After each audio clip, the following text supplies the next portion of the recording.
I'm Brandon Cabaniss with Williams Wealth Management.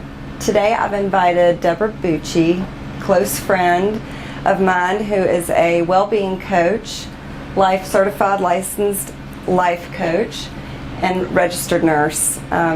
She has helped us on many levels to think about the whole being, whole human that we work for, the client, and how to navigate health concerns and well-being and lifestyle concerns along with finances. So today we're talking about caregiving, and this is a topic true and dear to my heart because I have been a caretaker and a caregiver for my children and my mother. And Deb, I appreciate you being in today. I would like for you to tell us a little bit about your experience working with those in the caregiving role. What's a scenario that you've witnessed that's been particularly profound? Boy, thanks Brandon for having me here. It is such an important topic, and as you and I have had discussions about different scenarios, both you taking care of your mother and me taking care of my mother, it's really tipped us into paying more attention to what caregiving is all about and what's involved. For me, I think one of the biggest obstacles that people run into is just even defining what it means to be a caregiver. What does that mean? You take over everything for the person that is needing the care? Does it mean that you try to pull in resources? What does that look like? Some of the conversations that need to be had is understanding from the perspective of the person, the loved one, the friend, what their needs are, what their own personal perspective is, and then trying to understand how the caregiver can flow in. Right.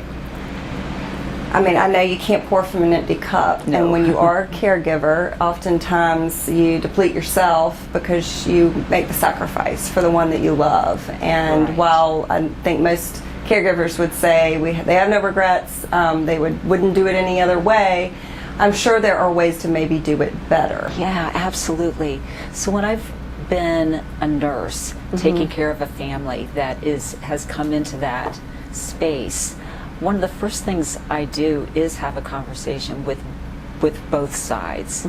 I think it's really important to talk to the patient first. And I'm going to use the term patient because it is a healthcare-esque understanding. It isn't always someone who is acutely sick. So have a conversation with them about what their wishes and desires are, what they want for their life, with whatever context they're in, how they would like the people that are close to them to interact and intersect. I like to start there because I think that is kind of ground zero. And then have a conversation with the family, friends, and outside people to see what their understanding is. Sometimes there's a big disconnect between what the patient wants, what the caregiver wants. And so some of that is a really big, huge starting point of making sure everybody's on the same page with that. The second part of it is understanding what the resources are. And by resources, it's who are the people that can help, what are the financial risks, fears, obligations, concerns, and what are all the other factors. When we talk about well-being, we can have a whole nother conversation about that, but how everyone interprets what well-being is. So just to summarize that, it's getting really clear about the person who's being cared for and the person who's doing the caregiving. What is that conversation like? The second part is, once that's clear, is helping the caregiver understand what their limitations are. That makes sense. And as you indicated, it is almost human nature for us to jump in at a time when people need help and go all in without, and we evaluate our own lives and think that they're much more important, and we throw a lot of, I guess, that funnel of realizing that we're more to it than that one task. So having said that, the conversation that I love to have with the caregiver is what fills their tank, what matters to them in a normal type of day, what does well-being mean to them, and help them understand that stuff has to continue. Right. You still have to cook dinner for your family. You still have to, if you have young children, tend to them. You still have friends. Right. It's some of those things need to flow in, and some of that is talking about how to do it. Some of it is talking about what resources a person has to do it. And something we've also talked about is sometimes people feel they need permission to take care of themselves. As you know, someone who's taking care of a mother at a time when she was ill and taking care of children at the same time, I remember feeling like I almost wish there was a third party that was involved that could guide us and give us some permissions, both her and me, and just sort of help us communicate better. And I'll never forget a dear friend of hers telling me, take care of yourself, go do something for you, because you will be a better daughter to her if you do that. And I did, and I started taking regular yoga classes, and I got some help. So on the note of help and the topic of getting some help, and what are those resources? What do you know that where clients can go online or tap into in their community or their families even to get some extra help? There are a plethora of resources. I think the biggest obstacle is asking. And I think, especially in the world that you're in, with the clients and the dear friends who come to you with the knowledge that you have, being a financial advisor, they're going to come to you to figure out, what can I do? What are the resources available? Right. So on a macro level, it's what is there? What can I afford for help that I can bring in? Because there's something about us feeling like credentialed people will do a better job than a friend. There's that boundary, I think, of protected health information. It's like, I don't want my friend to know too much about my dad's messy house or whatever that is. But there seems to be a little more trust with people that are credentialed. So that may be a question, especially you as an advisor would probably do an amazing service to people who come to you, whether they're a client or not, of helping to have that conversation. What's the money like? Right. The second part that you and I have talked about, and at one point it's something that you even directed me to personally do about taking care of myself, is saying, it's okay to go buy a pair of shoes. It's okay. We have the saving plan, but you need to have some fun. Right. And so that's the permission part too, about what is it okay to spend money on when it comes to providing care to the loved one and also taking care of self. The resources, I always like to start with what pertains to the issue that's going on. So for some of people who are being cared for, it's an acute illness, which means it comes on fast. It'll be a short to medium term situation and will probably resolve itself. That's like my mom. Yes. That was her situation. Yes. Versus a chronic illness, which never goes away and will probably get worse and worse and worse over a long term. So your mom started out with an acute illness. She went through all of the treatment, which was very difficult, and at the end she had a good result, a good outcome, and her life is getting back into a normal space. And there was a lot you needed to do in there to assure that, versus someone whose cancer diagnosis is life-limiting, like a pancreatic cancer, something that we know is not going to get better, or a diagnosis of a long-term illness that is not going to resolve. Right. So those resources are different, versus a shorter term versus a longer term. That would make sense. So whatever the illness is, starting with what is available in the community that has knowledge and expertise around that. Cancer Society. Alzheimer's. Right. The Senior Action Center is tied to St. Francis, and they have lots of resources through there that are untapped. Right. There's also people who belong to a faith community there are resources there as well. I think it's really important to be a little vulnerable and put out feelers that you need help. Yes. Because again, there are resources. It's asking. Right. We talked a little bit about that powerlessness that Yes. sometimes you feel as a caregiver, like you have no choice but to just do this work for this, and time with this person, and that bringing in the help. Obviously, we've discussed, and the resources can help find the help. Yeah. What are some tools specifically for the caregiver? I know you often provide tools for your clients in any situation they're in. But what analogy would you use to like create a tool belt or a drawer of kitchen tools or something that they can sort of think, okay, I'm in a crisis mode, I need to pull this out, and this is going to help me get through this tough time. Yeah. What can I use? I use the old pen and paper trick and start writing down things like, who are the people I can call on? What can they do to help? What are their phone numbers? What are their contact information? It's almost like that emergency list. The second thing is, besides the people, what do I have personal access to? Of putting those down and having those resources in place. It's then reaching out to people, letting them know that there is a need, and asking what they can do. Right. That this community is such a giving community. Humans in general are very caring, giving people, and everyone wants to help.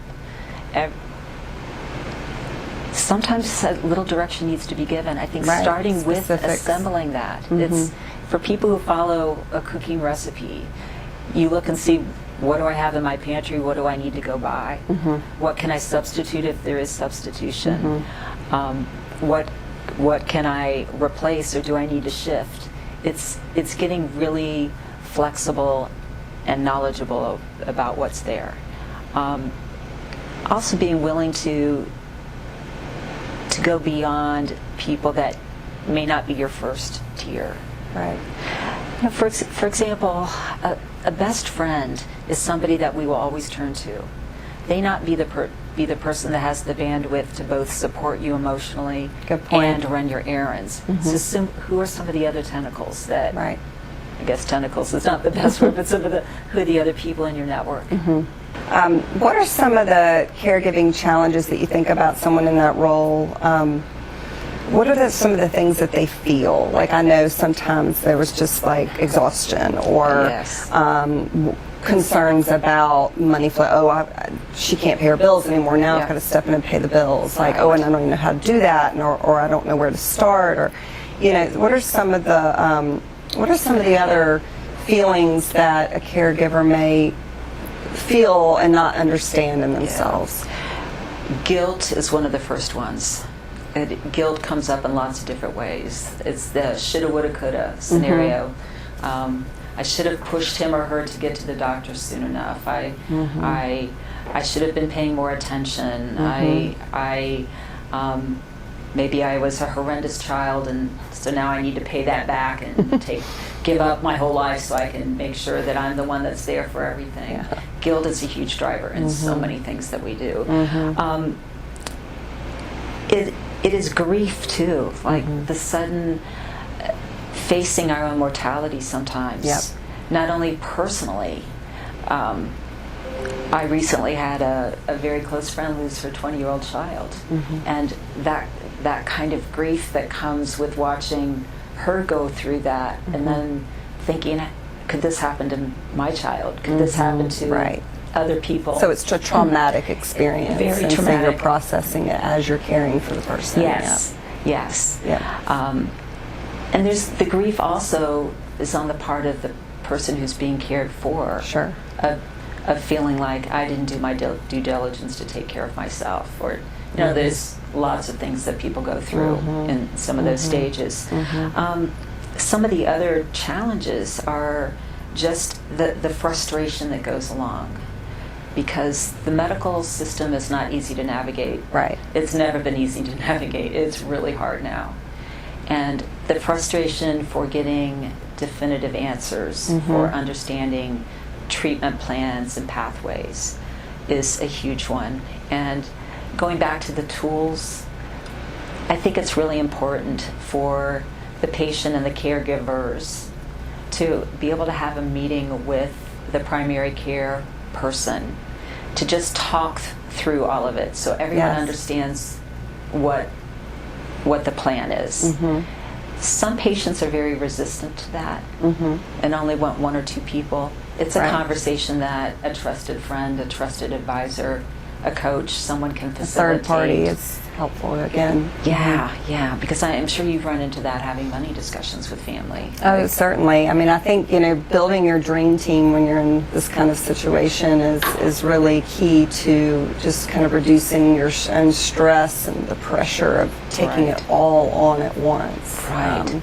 And I certainly would like to think we could build that resource team for local clients and people that are going through similar things that we know, to say, okay, why don't you reach out to this person? They can help you on the medical side, and this person can help you with the taking care of the home, and maybe help drive and carpool to doctor's appointments. And of course we're here to help with finances if that's your need.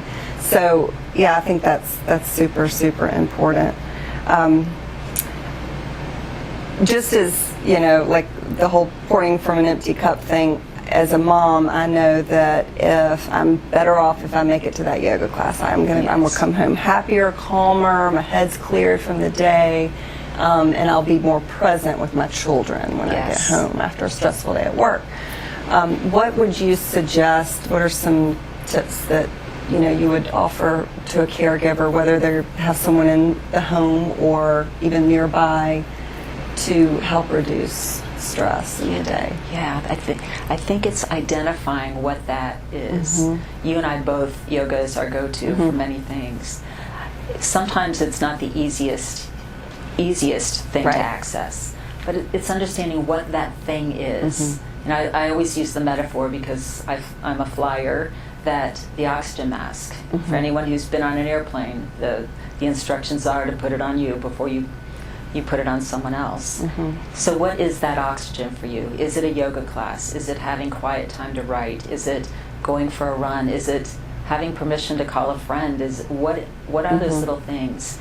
And sometimes we have to get really concrete with writing that stuff down so other people can see it.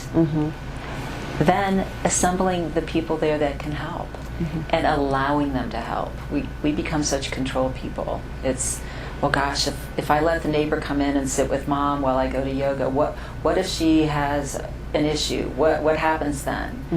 The likelihood of that happening is so slim. We confabulate these horrendous scenarios.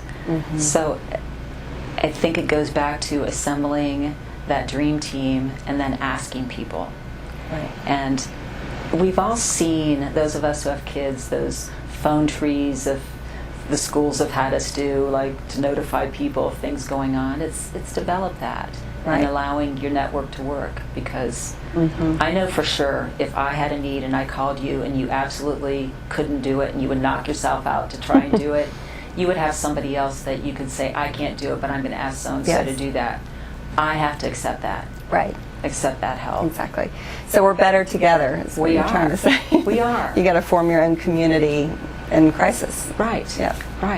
And if I can jump in with the financial part that you just talked about, is again, from my years of being a hospice nurse, is the financial panic happens first before anything.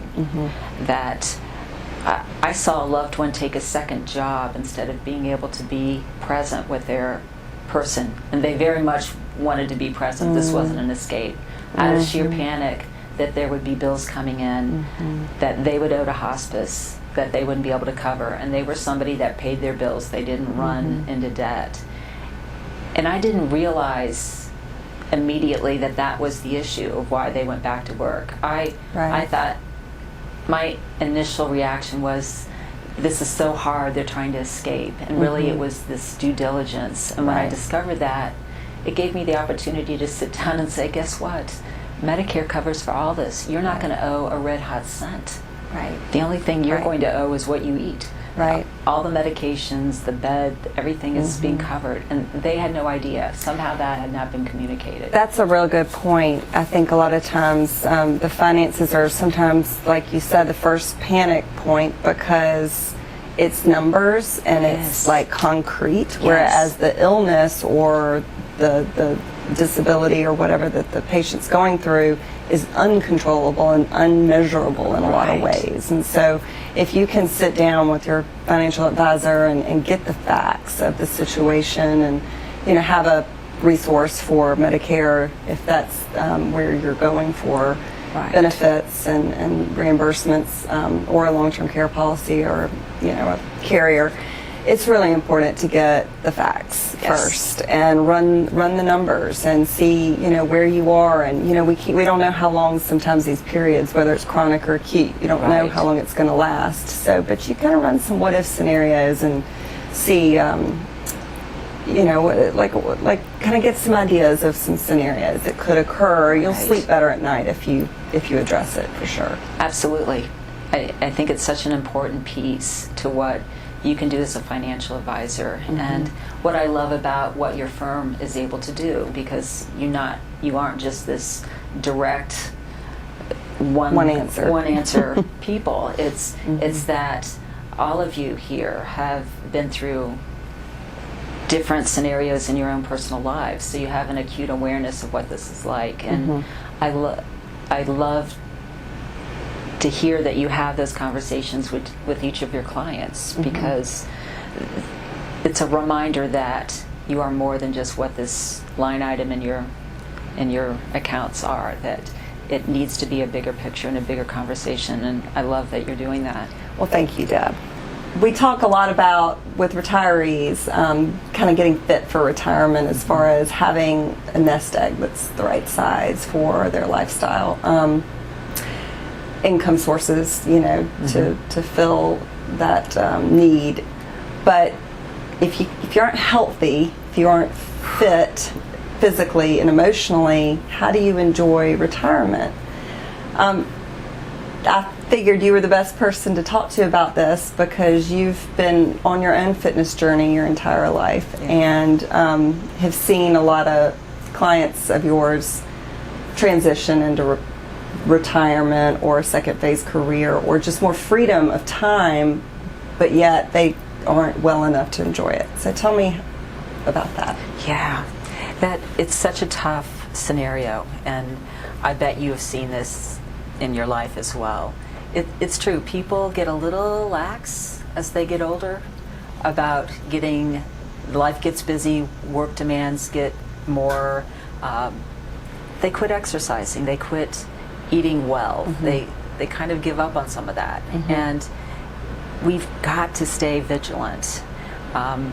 It's no surprise that the #1 killer in our country are cardiovascular diseases, and those are included in that is hyperlipidemia, high cholesterol, hypertension, high blood pressure, various and sundry issues related to those two things that cause disturbances in our whole cardiovascular system.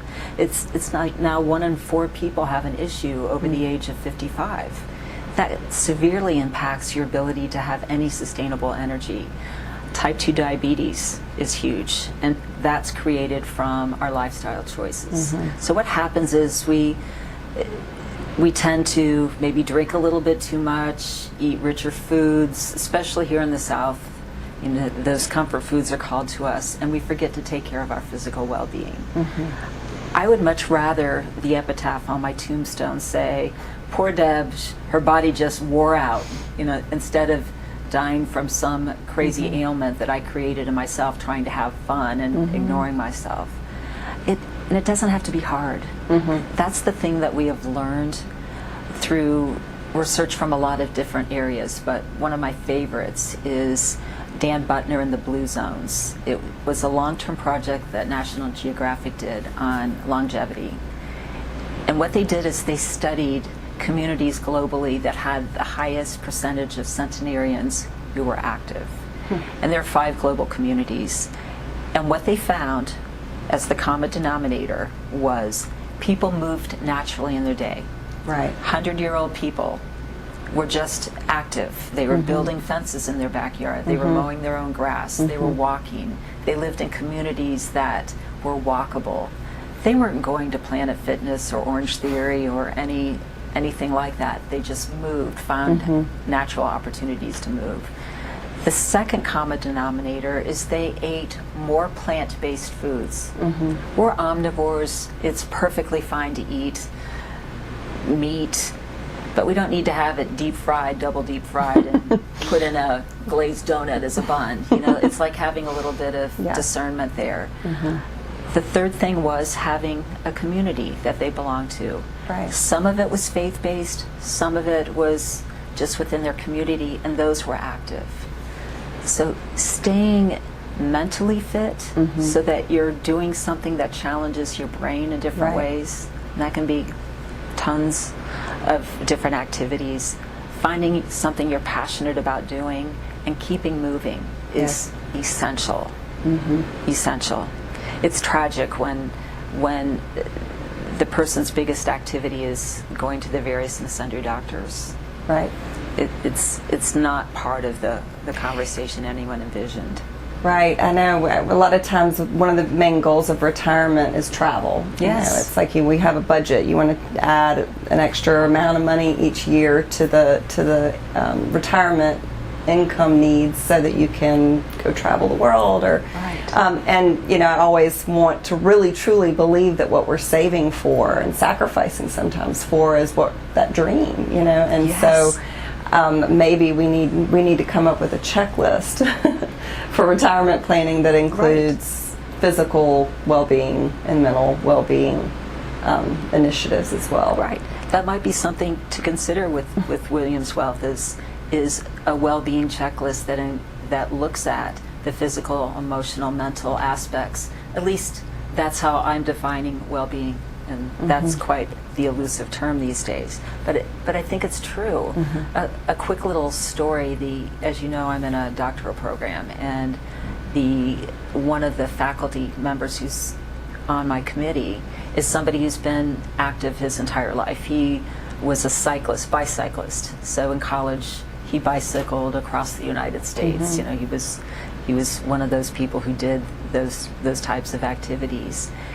He called me a few weeks ago, very alarmed, and said, "Deb, I need to talk to you about what my doctor said." And I'm like, "What happened?" And he said, I went into my doctor. It was time for me to have my annual exam, get my blood work. My doctor was leaving the exam room, saw me standing in the waiting room, and he told me, "Get out of here. Leave." And I said, "And?" He goes, "I'm incensed. He wouldn't check my blood pressure. He didn't examine me. I didn't get my blood work. He threw me out. He said, 'You don't need to be here.'" I said, "Rich, there's more to this story. Tell me and knowing him, tell me what I don't know." And he said, "I'll call you back." Well, I happened to see on Instagram that pictures of he and his son who rode their bicycles from San Francisco down the coast to Santa Barbara, where he lives. Bicycles. Wow. Okay, not electric bicycles, bicycles. Wow. And so what if it was an electric bicycle? You have to pedal. His doctor just said, "I don't need to check you." Yes, his doctor had seen that too. And his doctor said, "If you can do that, there's nothing that I need to see." And I called him back and said, "Rich, I would have thrown you out too. There's no blood work that is going to tell anything different to your doc than what you just demonstrated." Wow. The second picture was he and his son rock climbing up a mountain. Now, Rich just turned 80.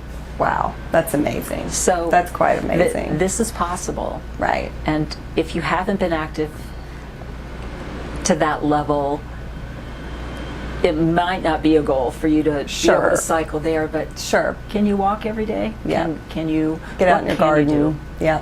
What can you do? Walking is the best thing.